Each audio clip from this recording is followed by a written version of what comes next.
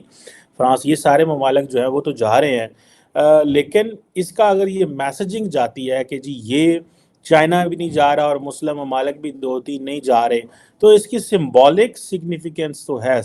symbolism تو ہے، لیکن لگتا یہ ہے کہ یہ لانگ ٹرم ہمیں اس سے کوئی ملنے والا نہیں ہے، کیونکہ اگر مسلم ورلڈ پاکستان کے ساتھ مخلص ہوتی اور سنسیئر ہوتی تو جب یہ 370